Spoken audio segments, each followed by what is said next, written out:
কেনাকাটা করে সব টাকা শেষ, বিল দিতে গিয়ে টাকা নেই। সুপ্রভাত বন্ধুরা, কেমন আছো তোমরা সবাই? আশা করছি তোমরা সকলে খুব ভালো আছো, আমিও বেশ ভালো আছি। আজ হলো রবিবার, সকাল সকাল ঘুম থেকে উঠে পড়েছি, আজকে একটুও লেট করিনি। আর এখন তোমার তুলসীর কাছে জল দিচ্ছি। আজকে সকাল সকাল কাকিমা বসে গেছে মাছ নিয়ে। একটু পরে যাব মাছ আনতে, আগে মাছটা নিয়ে আসবো, তারপরে এসে চা করব। সকালবেলা যেটুকু বাসি কাজ করার থাকে সেগুলো সবই মোটামুটি করে নিয়েছি। নিয়ে এখন তুলসী গাছে জল দেওয়ার সাথে সাথে গাছগুলোতে একটু জল দিয়ে নিচ্ছি, দিয়ে তারপরে গেছিলাম একটু মাছ আনতে। কাকিমা এত তাড়াতাড়ি বসে গেছে, আর মাছগুলো দেখে যেন কি লোভ হচ্ছে জানো তো। এখানে যেই মাছটা কাকু হাতে করে নিয়ে দাঁড়িয়ে আছে, এই মাছটা তোমার 1400 টাকা কিলো। আর যেটা তোমার দোল্লায় শোয়ানো আছে, ওই মাছটা আমি নিয়েছি, ওটা 1000 টাকা কিলো, 600 টাকা দাম, মানে 600 ওজন হয়েছে, 600 টাকা দাম নিয়েছে। মাছটা নিয়ে এসে প্যাকেটে করে বেঁধে না ডিপ ফ্রিজে ঢুকিয়ে দিয়েছি। এক্ষুনি বাসতে গেলে চা খাওয়া হবে না, আর এখন সকালবেলা একটু চা না খেলে হয়, দিনটাই শুরু হবে না।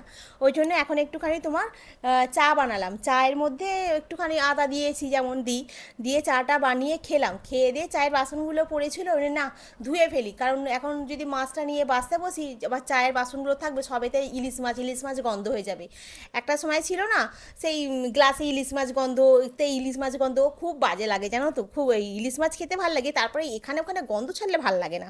তবে এখন তো ভিমবার লিকুইড দিয়ে তোমার করি, বাসনগুলো মাজি, তো অতটা কোনো কিছুতে গন্ধ বেরোয় না, বেশ পরিষ্কার থাকে। মানে আগেকার কথা বলছি, যখন সে একটু ছাই দিয়ে আর একটুখানি পাউডার ছড়িয়ে দিত, আর কলতলায় বসে বসে রোদ্দুরে বাসন মাজা, ও সে এক দিন গেছে গো।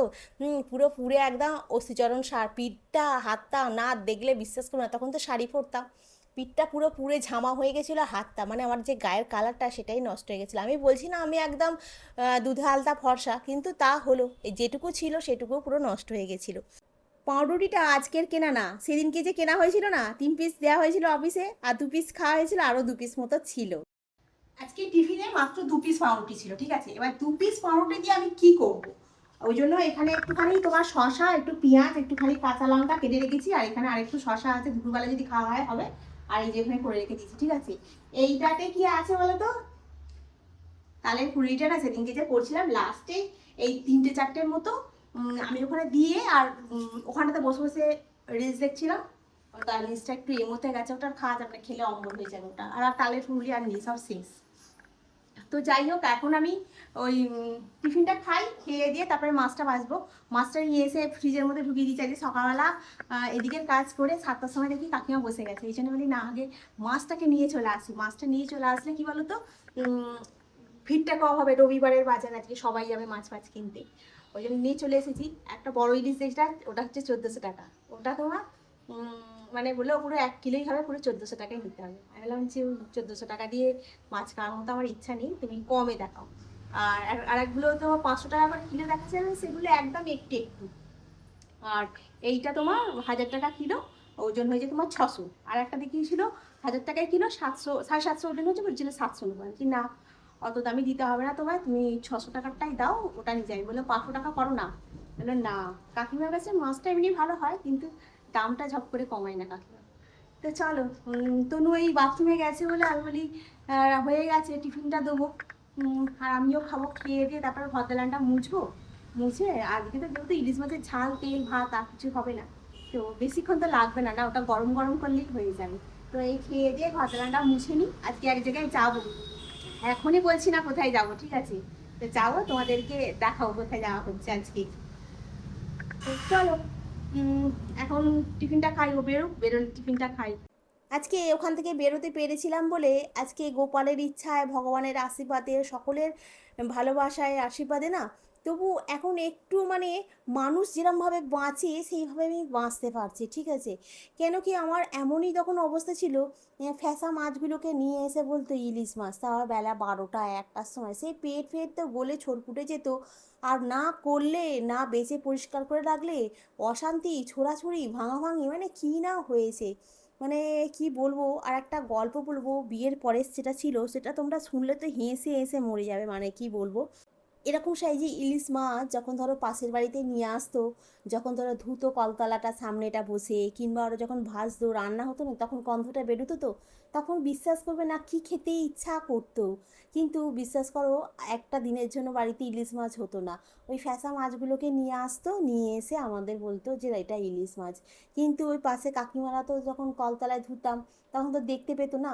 তখন ও আমাকে জিজ্ঞাসা করছে এটা কি ইলিশ মাছ, এরকম করে তারা বলতো। তখন মানে বুঝতে পারতাম না, কিন্তু এখন সে কথাগুলো যখন মনে পড়ে, তখন বুঝতে পারি যে হ্যাঁ, তার মানে ওর কাকিমারা সবাই বুঝতে পারতো যে এটা ইলিশ মাছ। বৌমাকে যা এনে দেয় সেটাই ও বিশ্বাস করে নেয়, মাছও একটা চিনতে পারে না। তবে পাশের মানুষগুলো খুব ভালো ছিল জানো তো, ওখানে আমার জায়েরাও অনেক ছিল পাশাপাশি। আমার থেকে বয়সে অনেক বড় ছিল, কিন্তু ওরা বলতো, হ্যাঁ মনি তুই এখন বেলা 2টো বাজে এই রোদ্দুরে বসে বসে মাছ বাছছিস, কি জ্বালা বল তোর। আমি বলছি, হ্যাঁ গো, না বেঁচে রাখলে তো অশান্তি হবে। বলছে আমরা সে তো জানি। হ্যাঁ, ওরা সবাই জানতো, শুধু ওরা না, আমাদের গোটা বাড়ি, মানে দাসবাড়ি গোটা গোটা নিমতলার লোকও জানতো যে কীরকম ধরনের মানুষ ছিল। যাই হোক, সেসব দিনগুলো পার করে এসেছি। এখন যখন নিজে নিজে বাজার করি, এখনও যে আমি রোজ রোজ ইলিশ মাছ খাচ্ছি ইলিশ মাছের সিজনে তা না, কিন্তু আমার মনটা হয় যেটুকু খাবো একটু ভালো খাবো। মানে না খায় ঠিক আছে, এক সপ্তাহ মাছ হবে না ঠিক আছে, শুধু তোমার নিরামিষ খাবো ঠিক আছে, কিন্তু যখন খাবো তখন যেন একটু ভালো খাবো। আজকে একটু মাছের ঝালের মধ্যে সর্ষে পোস্ত কাঁচা লঙ্কা আমরা সবাই দিই। আর সর্ষে পোস্ত কাঁচা লঙ্কাটা একটুখানি এইভাবে ছেঁকে নিয়ে রান্না করলে না, মানে এটা হয় না জানো তো, মানে ওই গ্যাস অম্বলটা হয় না। একটা মাছ ভাজা আর একটা মাছ কাঁচা, আমি কাঁচাটা খাবো, আর তনু খাবে ভাজাটা। উপর থেকে একটুখানি সর্ষের তেলটা ছড়িয়ে দিয়ে ছাপা দিয়ে রেখে দিয়েছিলাম, এত ভালো খেতে হয়েছে কি বলবো। তনু বলছে একটুখানি লস্যি বানাবে, আমি বলছি হ্যাঁ বানাবো, দই আছে যখন সব আছে, একটু লস্যি বানাতে কি অসুবিধা। বলে একটু চিনি একটু লবণ দিয়ে বানিয়েছিলাম, একটুখানি তোমার লেবুর রস দিলাম, একটুখানি উপর থেকে গোলমরিচ ছড়িয়ে দিলাম, দিয়ে ওকে দিয়েছি। বল না কেমন হয়েছে দেখ চশমিস।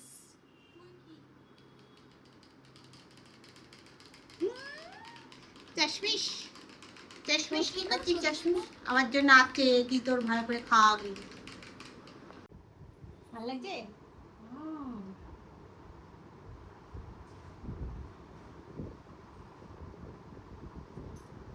বেড়াল, ছোটবেলায় এরকম করতাম, বেড়াল করতাম। হয়েছে? গোলমরিচ দিয়েছি তো একটুখানি, বেশ ভালো লাগে খেতে। 12টা বাজে, তাড়াতাড়ি চান করে নিতে হবে, ইলিশ মাছ হয়েছে বলে কথা, তাড়াতাড়ি খিদে পেয়ে যাবে। আজকে আবার 1 মুঠো চাল বেশি নেওয়া হয়েছে ইলিশ মাছের তেল দিয়ে খাবো বলে। কাঁচা, এটা হচ্ছে তোমার পাকা, মানে এটা ভাজা এটা কাঁচা। আর তার সাথে হয়েছে আমাদের এই যে ভাত, আর এই ইলিশ মাছের মুড়োটা আমি খাবো তেল দিয়ে, আর তনু খাবে পেটে। ওকে, তো চলো খেতে বসে যাই, ঠিক আছে? আর খেয়ে দিয়ে উঠে বাসন বাসন মেজে গুছিয়ে নিয়ে একটা জায়গায় যাবো, দেখাবো। চলো, রেডি হয়ে নিয়েছি, চলো টেনে দেখি এটা বাঙালি তো। তো আমরা এখন বেরিয়ে পড়েছি, চলো যাই। কোথায় যাচ্ছি দেখাবো, কিছু মানুষ তোমরা বুঝতে পারছো কোথায় যাচ্ছি। আকাশটা এখন কালো হয়ে একদম ঝুলছে। যখনই কোথাও যাওয়ার নাম হয় তখনই আগে আকাশটা কালো হয়ে যায়, তারপরে বাকিটা বাকির জায়গা। চলো, আকাশটা পুরো একদম অন্ধকার। আবার এই দরজাটা দিয়ে দিই, এই দরজাটা দিয়ে দিই।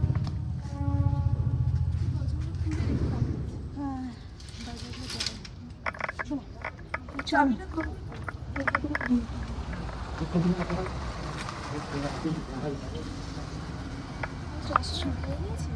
চশমা কি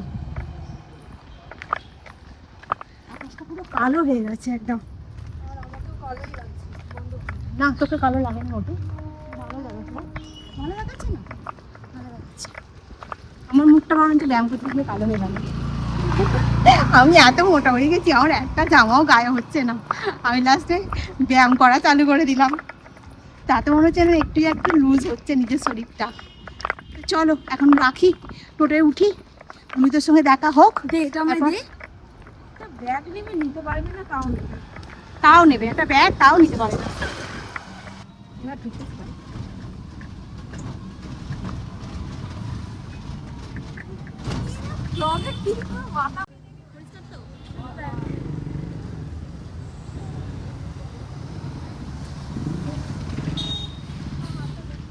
সবে ফোন নিয়ে রেখেছি, কিন্তু এখন আমি নেটের বাইরে চলে গেছি। রিং হচ্ছে, রিং হবে কিন্তু হ্যাঁ তোর ফোন দিয়ে পেমেন্ট করে দিই। আমার ঘুমালে না না এখানে এখানে আমরা আবার খাবো আমরা হবে মা এখানে এটা ঘাম ব্রো। একটা মানে 30 টাকা লাভ করছে। হাত ধরে নিব। হ্যাঁ দাম দাম আমার কাছে পুরো রিংটাও নিতে গেলে একদম একটাও নিলেন।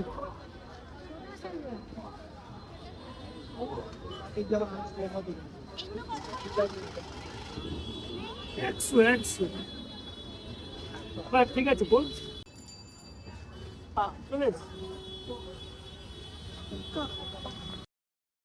হাওড়া থেকে সোজা চলে এসেছি তোমার অবনি মলে।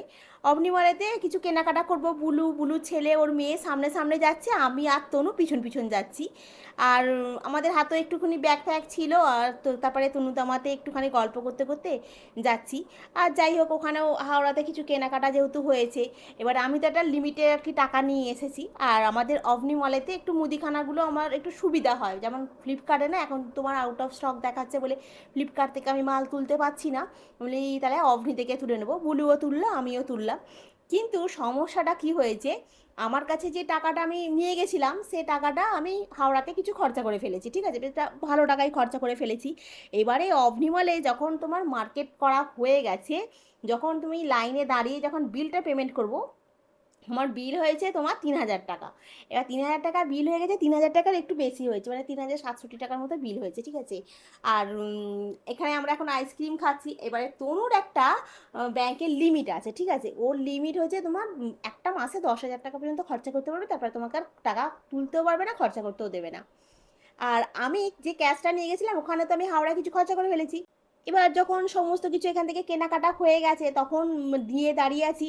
এবার আমার কাছে যে লিমিট আছে পয়সা, সেটা আমি মনে মনে ভাবছি এই টাকা হয়েছে। এবার তনু বলছে যে চিন্তা করো না, আমি দিয়ে দেবো খন পেমেন্ট। আমি বললাম তাহলে ঠিকই আছে, আমার কাছে যে ক্যাশটা আছে ও কিছু দেবে, তাহলে হয়ে যাবে ব্যাপারটা।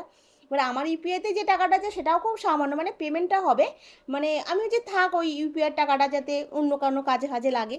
ও বাবা, আর যেখানে আমরা ক্যাশ কাউন্টারে দাঁড়িয়েছি ও আবার ইউপিআই পেমেন্ট ছাড়া নেবে না। আমি বললাম যে কিছুটা ক্যাশ নাও কিছুটা ইউপিআই করছে, বলছে না দিদি ওরকম হবে না, পুরোটা ইউপিআই করতে হবে।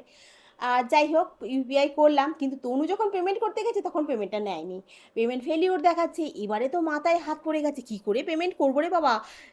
তখন তনুকে বলছি যে কি হবে এবার, যে তারা আমার ফোনেতে যে ব্যালেন্সটা আছে তুই বরঞ্চ সেটা দিয়ে দে, মেসমশাইকে বরঞ্চ বলবো যে আমি তোমাকে 1,000-1,500 টাকার মতো ক্যাশ দিচ্ছি, তুমি আমাকে ট্রান্সফার করে দাও আমার অ্যাকাউন্টে, বলে আবার কি করলাম, ওখান থেকে আমার ইউপিআই থেকে পুরো টাকাটা পেমেন্ট করে দিয়ে আবার সমীরকে বললাম আর বুলুকে বললাম যে নে তোকে আমি 1,000 টাকা দিচ্ছি, আমার ইউপিআইতে ট্রান্সফার করে দিতে বলে। যাই হোক দিল। দেওয়ার পর সমীর এখন কোথা থেকে এলো, সমীর আমাদের সঙ্গে যায়নি, ঠিক আছে, আমরা যখন শপিং মলে গেছিলাম কিংবা এতে গেছিলাম হাওড়ায় গেছিলাম যায়নি, সমীরের কি কাজ ফাজ ছিল। আর এখন বুলুকে ফোন করে বললো যে তোমরা চলে আসো, আমি যাচ্ছি তোমার ওই চুনাভাটি হোটেলে, রাত্রিবেলা খাওয়া দাওয়াটা হবে। ঠিক আছে ভালোই হলো বলে এখানে চলে এসেছি। তনু তো চিকেন খায় না, তোমরা সবাই জানো। চিকেনের একটা আইটেম দিয়েছে, মানে এত সুন্দর, মানে কি বলবো, ক্যাপসিকাম পেঁয়াজ টিয়াজ দিয়ে খুব সুন্দর বানিয়েছিল। তার সঙ্গে তোমার ফিশ ফ্রাই নিয়েছে তনুর জন্য, কারণ তনু তো এটা খাবে না। শুধু তনু একা ফিশ ফ্রাই খায় না, আমরা সবাই খেয়েছি। আর এদিকটাতে আমরা তিনজনে মা মেয়ে আর ভুচকি বসে আছি, আর ওদিকটাতে ওরা তিনজনে বসে আছে। বেশ সন্ধ্যাবেলাটা আজকে মানে খুব ভালো কাটলো, মানে সানডেটা সানডের মতো করে আর কি কাটালাম, জানো তো, খুব ভালো হয়েছে। কিন্তু শপিং মলের ব্যাপারটা একদম ভালো হয় না, আমি তো পুরো ঘেমে চান করে গেছি, মানে এসির ভেতরে দাঁড়িয়ে দাঁড়িয়ে যে ঘেমে যাবো বুঝতেও পারিনি। চামচটা খালি এধার টাকাটা কুটি কোনো করবি না, হ্যাঁ চামচটা ওই এটা দিয়ে করতে এই একদম অসমর্থ করবেন না। হ্যাঁ চিকেন দিয়ে দিন হচ্ছে চলুন খাওয়াটা শুরু কর। অনেক টাইম পুরো বাবি না এটা স্ট্র নিয়ে ভালো খেতে এটি খা না, কোনো অসুবিধা নেই তো, এক অনেকটা আছে। কত হাসছে দেখ না খালি, কত লাল পড়ে যাবে। এ বাবা কি কাণ্ড করছে দেখ। আর একটু খা, ইয়ে বাবা দেখ ও হাসি কেন রে খাতোটা খেয়ে নে